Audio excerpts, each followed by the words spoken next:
everybody, welcome back to Right to the Source. My name is Robin Harrison and I'm here as ever with the boo-boo to my Yogi Bear, Mr. Ed Birkin. Ed, how the devil are you? And I imagine you got that one. I got that one. What was the Ranger called? I don't know. When I quickly Googled famous duos, that was the first one that I saw that we haven't done before. Surely you're more like him trying to keep me in check. Unsuccessfully.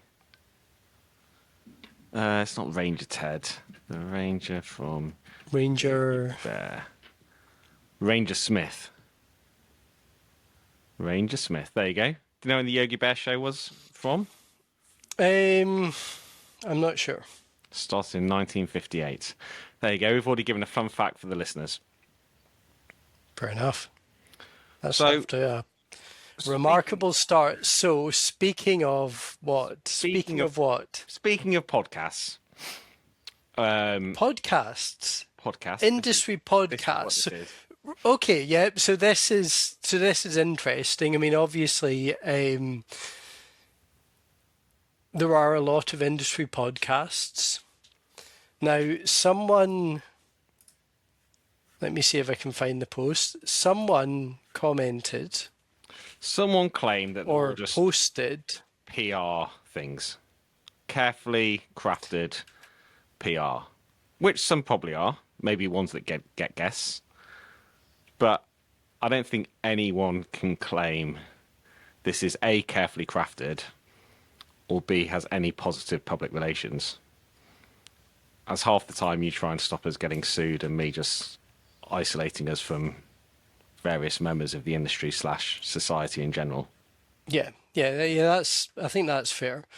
And your boss, backed us up on that, Mr. Alex Pratt. I mean, he got the name of the podcast wrong, which makes me question his assertion that he listens to us each week. But he threw us out there and called us chaotic, I believe.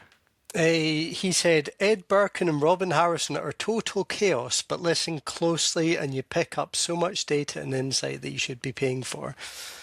I would say that is the best review we have ever got. Yeah, and it's right. I mean, first of all, where else on an industry podcast could you find out when Yogi Bear first started, or that the Olsen twins sell leather trousers? And That's very true. Secondly, I think he's, just right that he references me first as the lead. You had to bring it down to that. Well, it's your boss who said it.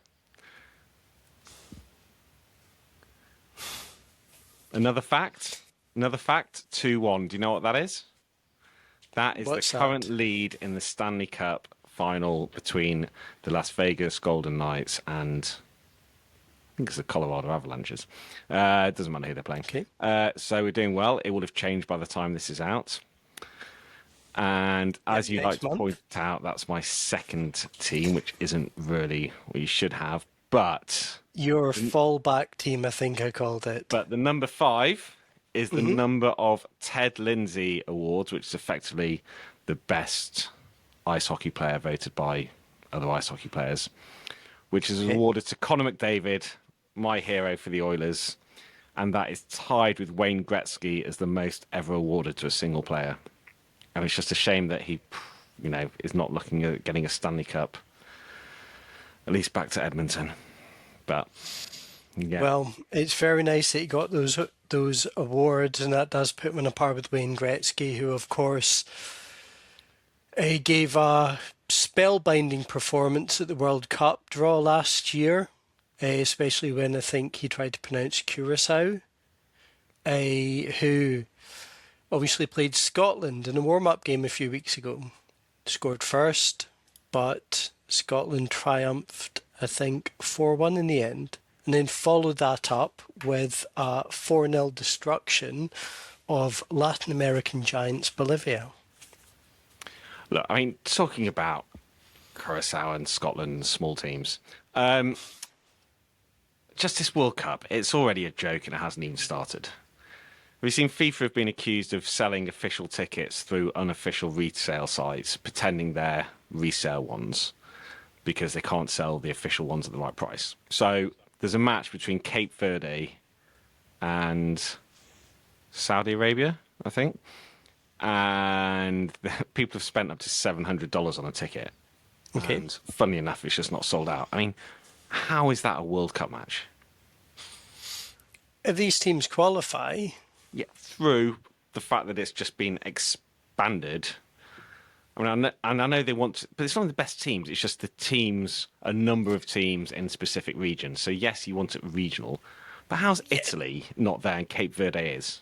because Italy didn't qualify. Italy didn't make it through the qualifying rounds. It's like, look, you look at Scotland. Scotland topped their group, lest we forget. So even if the How World could Cup, we? even if the, well, of course, the Scott McTominay goal, Kieran Tierney from 20 yards, Kenny McLean from the halfway line, Lawrence Shanklin also scored, but no one remembers that one. It was genuinely stirring stuff from a titan of the game.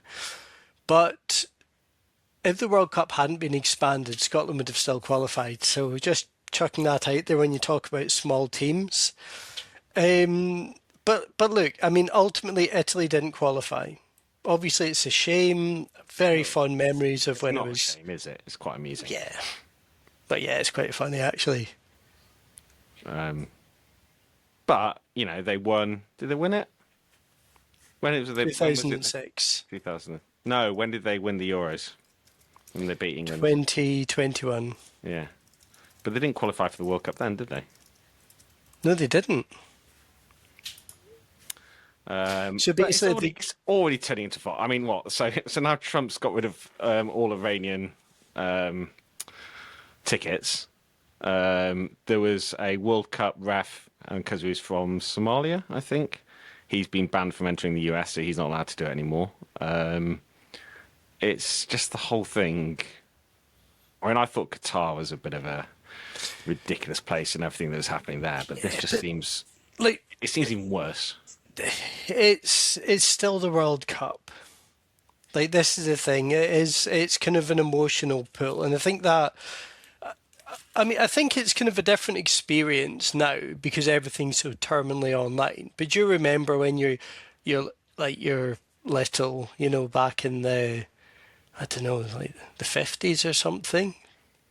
Did the attitudes just like never kind of change from that era? But it's like you'd watch these things on TV and you'd see players that you never saw before. You know, I remember watching, you know, France '98, and you see Taribo West, and he's got the, you know, the neon green braid stuff like that. There's this kind of, you know, it's almost this kind of like child, you know, kind of like pull from your childhood, basically.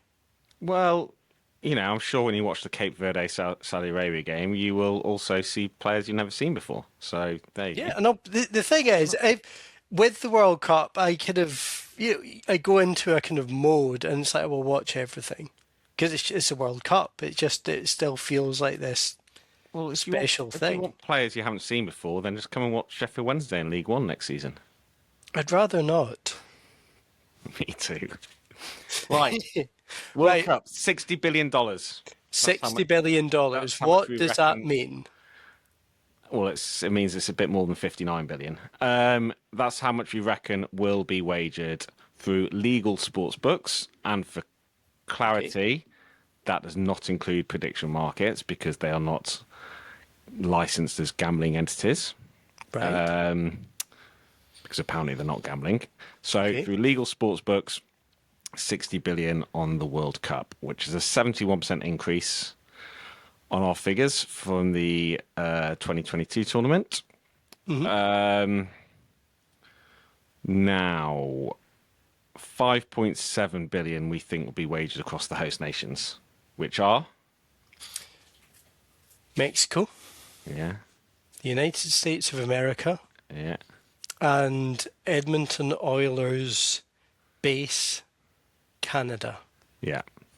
And which of those is going to have the most handle out of the three of them? I would say the United States.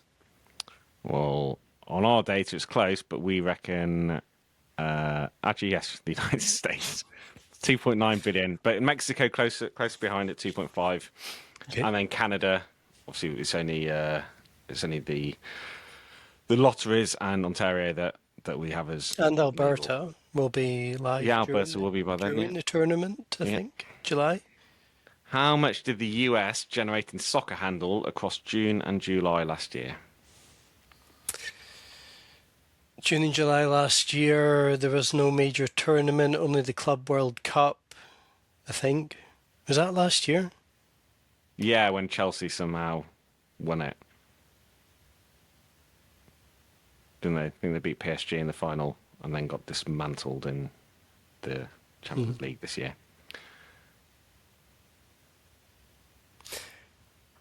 I would say 30 million. $1.3 billion of handle. Anyway, there's your fun facts on the World Cup. Interesting. And Do you know so in how many matches are going to be? hundreds. 104 versus 64 normally. But those extra 40 are just going to be low quality. Let's be honest. Yeah, I mean some of the games like England, Croatia, ones like that. I mean it's hard to care, isn't it? Well, to be honest, yeah, I find it hard to care watching English football. Although if Jude Bellingham's not playing, maybe I will watch it. Who knows? Maybe I'll give Thomas Tuchel's men a little chance. But under Southgate, that was a no-go. That was an absolute I no. thought he was.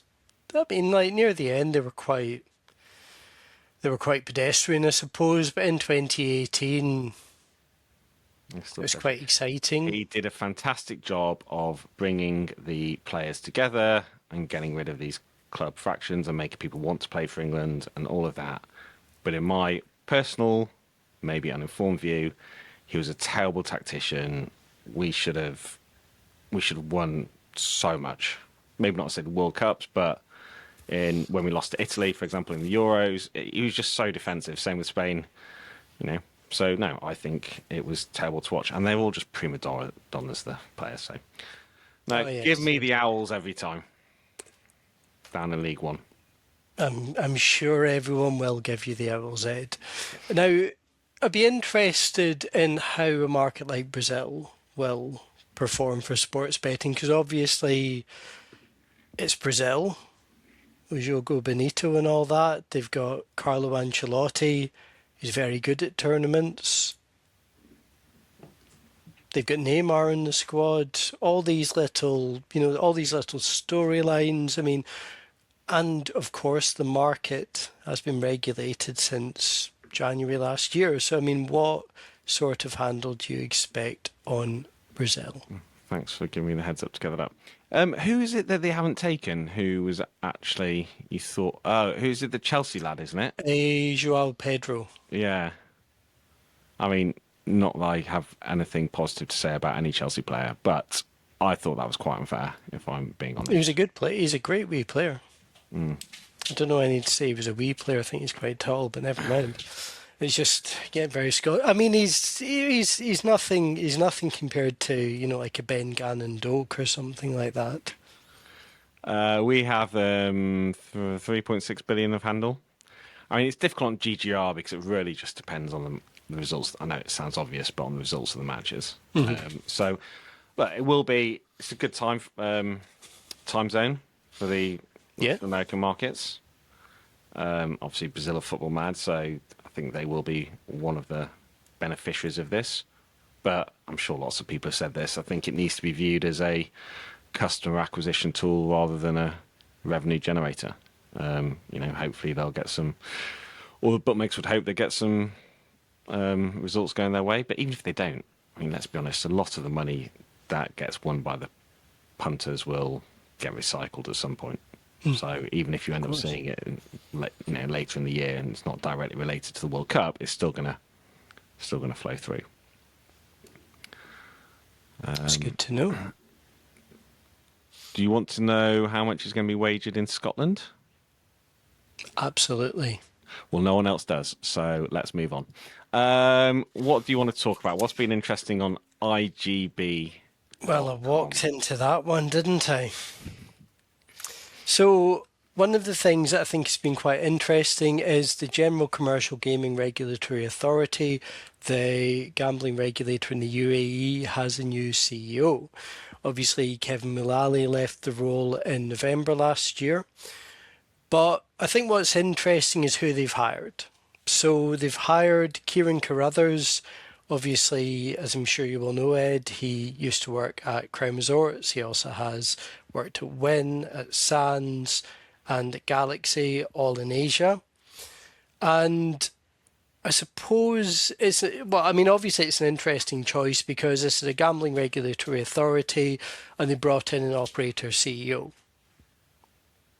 So it's someone obviously with a compliance background. He led a Crown through the kind of remediation process in the wake of, the Birkin report, which essentially said it was, kind of riven with, failings in its AML procedures and essentially brought it back to the point of being, kind of like a licensable entity. And I think when you compare and contrast that with what you saw happen to Star Entertainment, where there was a lot of things like, fairly kind of scandalous revelations in court about texts between, the executive team essentially looking to kind of fight any kind of remediation or kind of like tightening up of the compliance procedures. Obviously, it's more nuanced than that. That's just a very quick way of saying it.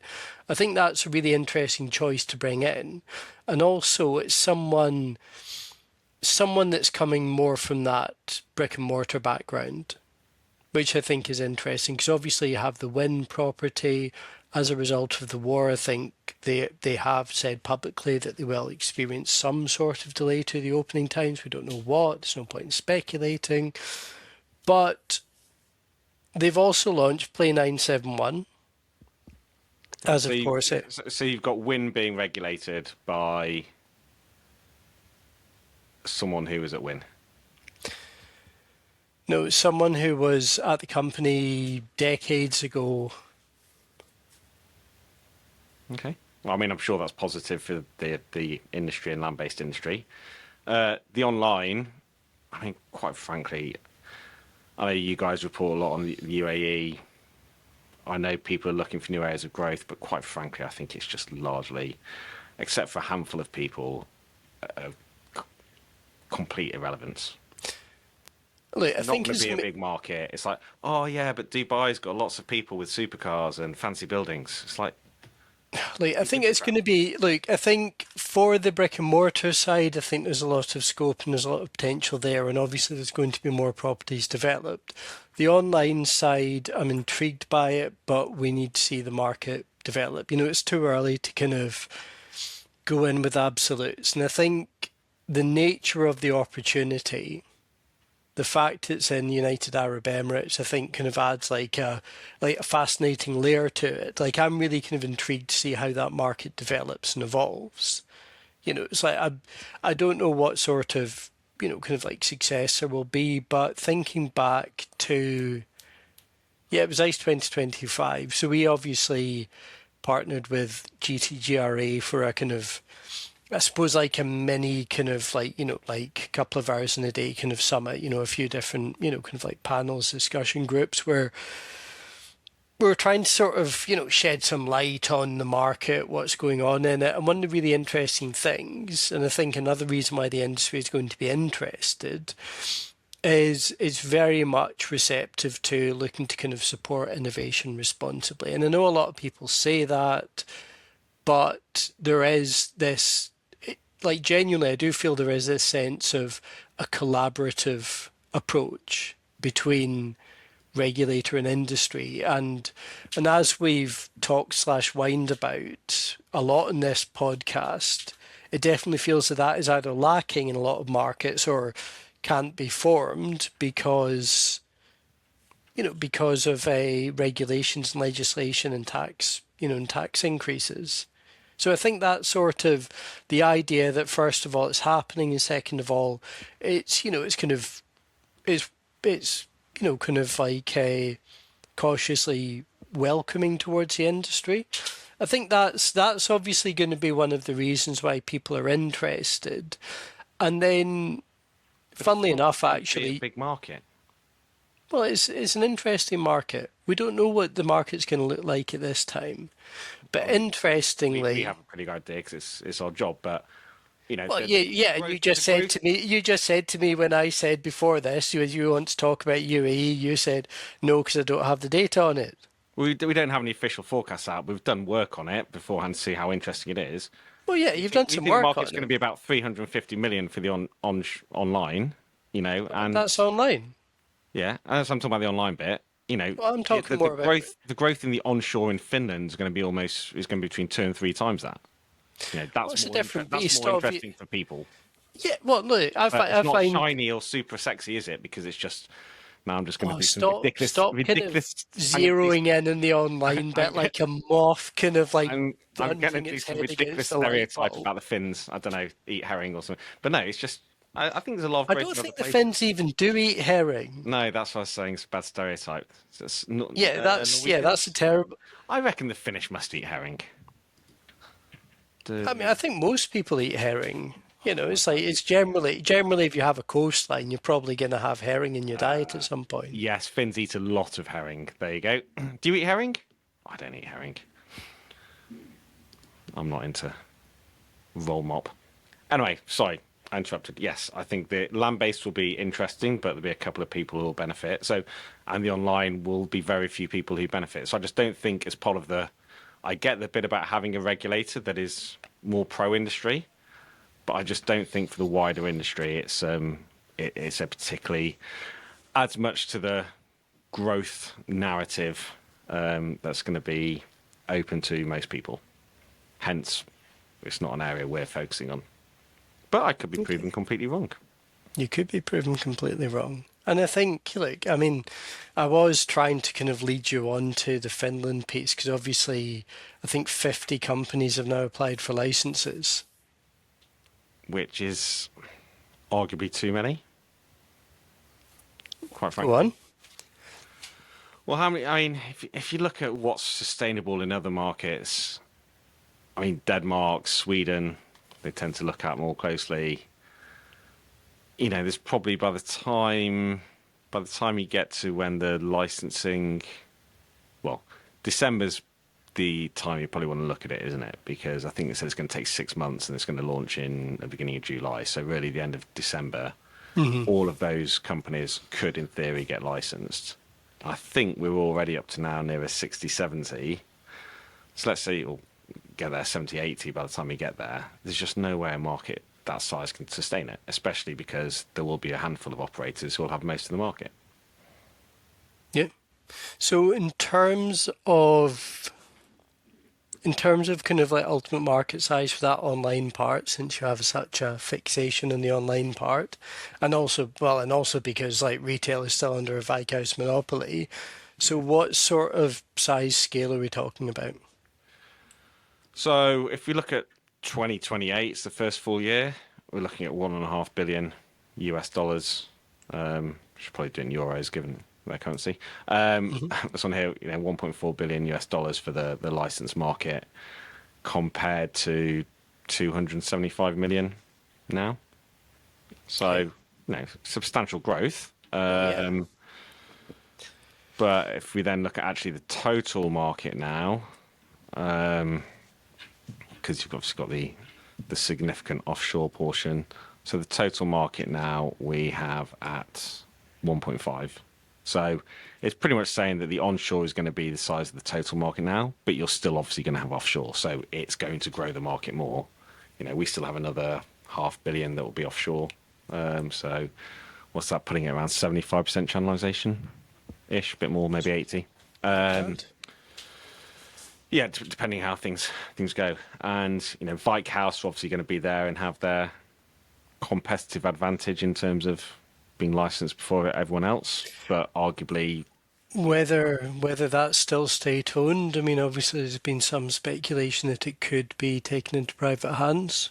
yeah, and they have. I think it's fair to say they have much more stringent player protection rules at the moment than offshore operators do.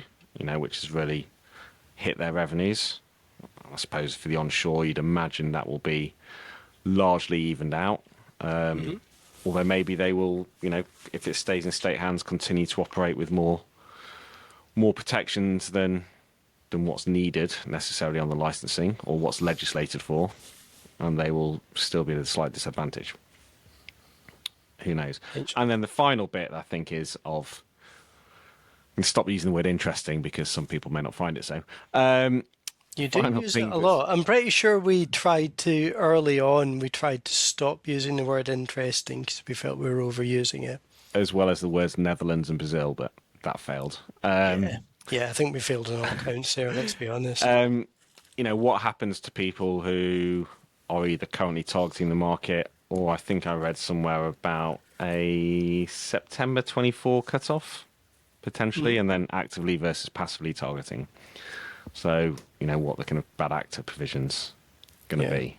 But I did like the Finnish regulators' guidance on filling out the applications, which was read it carefully, fill it out properly, and don't keep asking for updates, because us responding to updates takes away time from us judging the applications.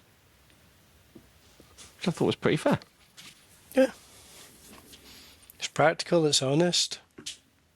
And then what else happened today, Robin, in the world of regulation, of market openings?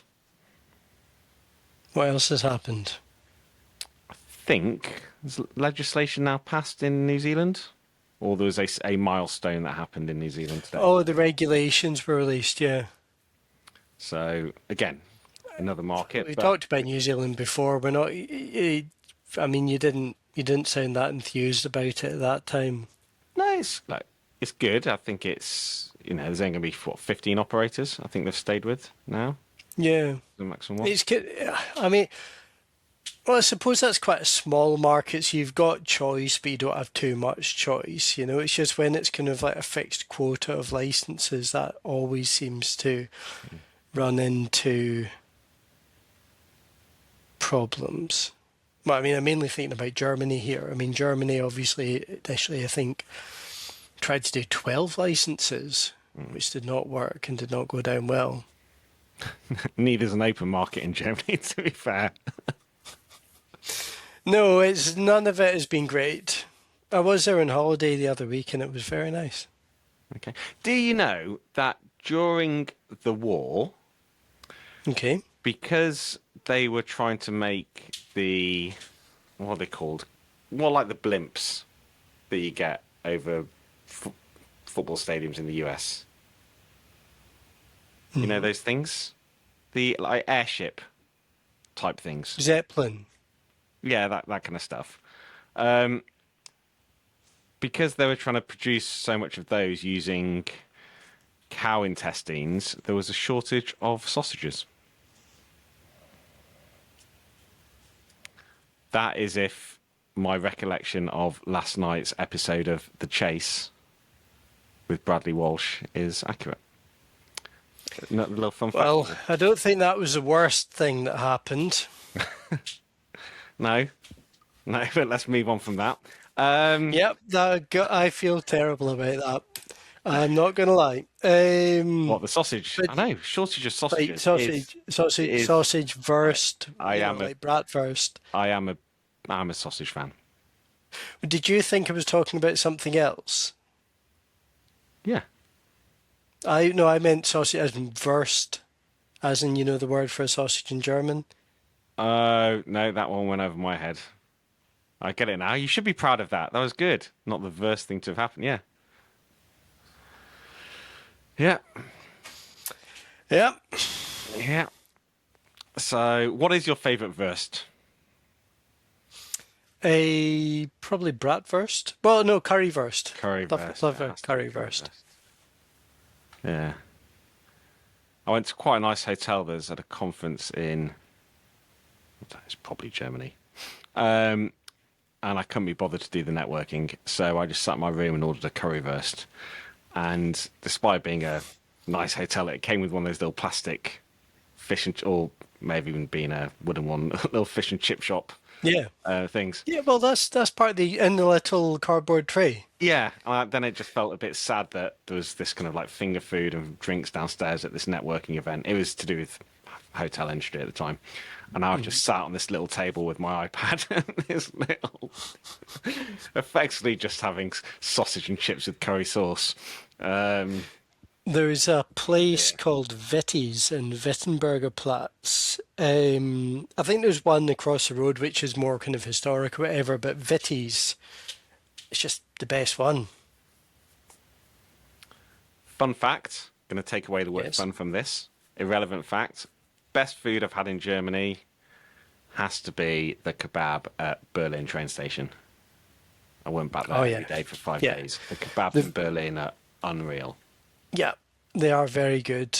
Though the restaurant seems very good. I went to two very good ones when I was there. Yeah. I feel we've drifted.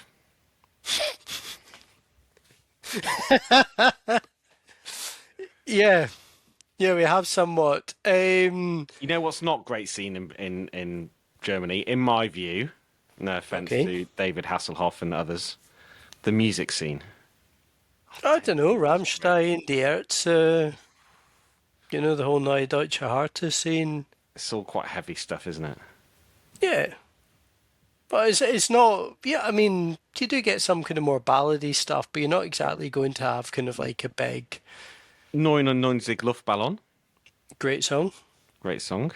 about nuclear war. 99 Red Balloons is about nuclear war. Yes. Well, I just thought it was a love song. Now you've upset me somewhat. No, it's about nuclear war. Okay, And right. then at the end of the song, just to finish off that, after that bombshell, quite literally, at the end of the song, the bombs have all dropped, and then there's nothing left apart from the red balloons flying into the sky. When I think of red balloons, I just think of the it's The like Banksy a clown picture. with one. It isn't like a horror film of a clown holding a balloon or something. It, based on a Stephen King book. No, I can't be doing that. I No, did, you don't. however, watch Crocodile Dundee and Crocodile Dundee 2 over the weekend. They were a couple of classics. Yeah. Right, that could lead us in nicely to Australia. Don't have anything to say on that. So, where are you taking us next? I think I'm taking us to the end of the episode. This has been a slightly shapeless half an hour, but at the same time, we hope that amid all the chaos, we've provided some Oh no, no, data no! and There's insights. one bit I wanted to talk about. That Okay. European Commission, just bullshit data, especially being used for policy. Like it's one Okay. thing people on LinkedIn just putting AI scraped shit everywhere, and people believing it. Fine, you know what? If you're stupid enough to believe what some new news thing that's only just popped up on LinkedIn and clearly is just scraping and AIing stuff and put stuff out, then that's your fault for not having a brain to look at Okay. trusted data. However, when it's being used for policy, that's just beyond wrong. And I saw a thing where the European Commission are proposing to do a 3% levy on online gambling companies, which will generate 1.9 billion of tax revenue a year. But will it? No, not if you add up how much revenue licensed operators make across 27 markets and times it by 0.03. It's not rocket science. It's just bullshit. So make about half that. On So, that bombshell. yeah, it just Yeah. does my head in that Okay. there's just crap out there. Anyway, Anyway, I think that's a good point to end on. As ever, it has been illuminating. And we will be back next week, most likely. one final question. Do you know What's that? the relationship between Yogi and the other one? Kind of ward of state, like Bruce Wayne and Dick Grayson. No, Yogi Bear and Boo Boo. Boo Boo. Do you know the relationship? No?